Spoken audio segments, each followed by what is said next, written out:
দামেস্কের একজন বিখ্যাত আলেম, অনেক বড় বুজুর্গ, আব্দুর রহমান আল হুফার রহমতুল্লাহ আলাই।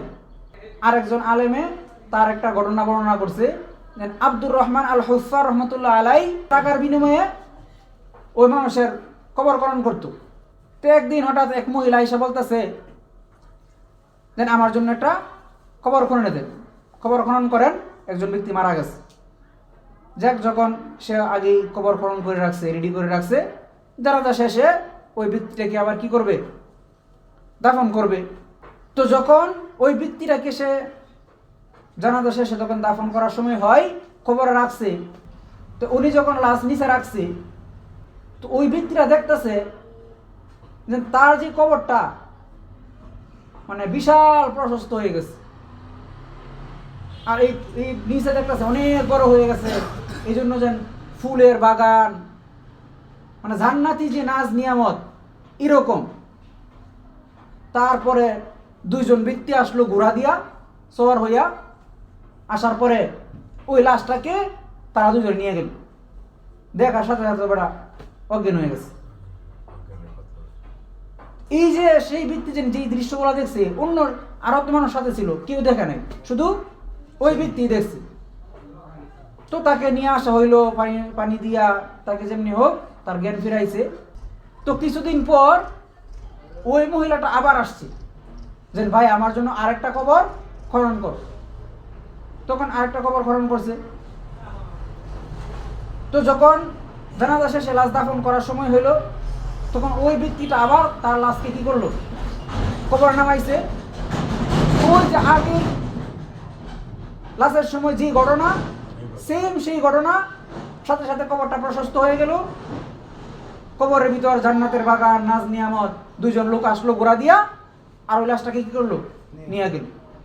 তো ওই আগের বার যেহেতু দেখছে, এইবার আর ভয়ও পাইছে না, সে অজ্ঞানও হয়েছে না, এবার তার হুঁশ ছিল। তো স্বাভাবিকভাবে দাফন করা শেষ, তখন ওই মহিলার বাড়িতে গেছে। যাওয়ার পরে জিজ্ঞাসা করতেছে, আপনি কে, আর যারা মারা গেছে ওরা কারা? মহিলা বলতেছে, দেখেন আমার এই মুহূর্তে আপনার প্রশ্ন উত্তর দেওয়ার মন মানসিকতা আমার নাই, আপনি শুধু শুধু ঝামেলা করেন না, জানগা। পরে বলতেছেন, না আমার জানাটা খুব দরকার। পরে বলছে যে দুজনই আমার সন্তান। পরে বলতেছে যে আমি আপনার প্রথম সন্তানকে যখন কবরে নামাইছি, তখনও এই ঘটনা আমার সাথে ঘটছে, আমি দেখতে পাইছি। আপনার দ্বিতীয় সন্তানকে যখন কবরে নামাইছি, তখনও আমি এই ঘটনা দেখতে পাইছি। কারণ আমার খুব কৌতূহল, আমার জানার আমার খুব ইচ্ছুক আমি জানতে যে আপনার এই দুই সন্তান কি এমন কাজ করতো যার কারণে আমি এটা দেখতে পাইলাম। পরে বলতেছে, আমার যে প্রথম সন্তান সে ছিল একজন মাদ্রাসার ছাত্র, তালিবে আলেম। আমার যে দ্বিতীয় সন্তান যে আজকে মারা গেল, সে ছিল একটা কাঠমিস্ত্রি। সে এই কাঠমিস্ত্রি কাজ কইরা তার ভাইয়ের পড়াশোনা করাইতো, তার ভাইয়ের খরচ বহন করত। ওই ব্যক্তিরা বলতেছে যে প্রথম ব্যক্তি যে তালিবে আলেম, সে তো দিন শিখছে, সে আল্লাহর কোরআন শেখার জন্য এই কাজে সে নিয়োজিত ছিল। তার মৃত্যুতে সে জান্নাতি হবে, এটা ধরা যায়, ধারণা করা যায়। কিন্তু যে কাঠমিস্ত্রি, তারও এরকম নাজ নিয়ামত সে ভোগ করবো। তার কারণ হইল এই যে সে এলেম শিখছে, তার শিকার পিছনে ওই যে সে অর্থ খরচ করছে, এই খরচ বহন করার খাতিরে আল্লাহ পাক রব্বুল আলামিন তাকে ওই নাজ নিয়ামত দিয়েছে। তখন এই ঘটনা শোনার পর ওই যে আব্দুর রহমান আল হুফার রহমতুল্লাহ আলাই, তিনি একজন ওই গুরুস্থানে কাজ করত, সে এই কাজ সাইরে দিয়া দামেস্কের সবচেয়ে বড় আলেম যে ছিল তার কাছে গেছে, গিয়ে বলতেছে, হজরত আমি এখন থেকে এলেম শিখবো, আমি কোরআন শিখবো, আমি হাদিস শিখবো। বলে আপনার তো এখন বয়স হয়ে গেছে, মুরব্বী হয়ে গেছেন, তো এই বয়স আর এলেম শিখে কি করবেন? পরে সেই ঘটনা তার কাছে বর্ণনা করে বলছে যে এই ঘটনার জন্য আমি এখন থেকে কি করব, এলেম শিখবো। কারণ এলেমের যে ফজিলত আমি নিজ চোখে দেখছি, মানুষে মুখে বলে, কানে শুনে, আমি কি করলাম, নিজ চোখে দেখলাম। এই জন্য আমি যতদিন হায়াত পাই আমি এলেম শিখব।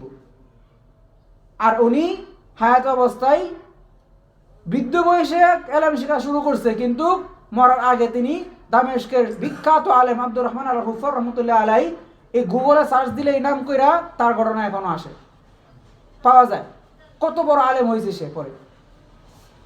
এই ঘটনা থেকে আমরা দুইটা শিক্ষা পাই। এক হইল, আমি যদি এলেম শিখতে না পারি, আমার সন্তান হোক, আমার ভাই হোক, আমার ছোট ভাই আছে, আমার সন্তান আছে, বোন আছে, তাদেরকে আমি চেষ্টা করবো এলেম শেখার জন্য, আমার রক্ত বিক্রি করে হইলেও। আমি যেহেতু শিখতে পারি না, আসান ইমাম ভাই যারা আমি পড়াশোনা করতে পারি নাই, আমার ভাইটার আমি পড়াশোনা করাই।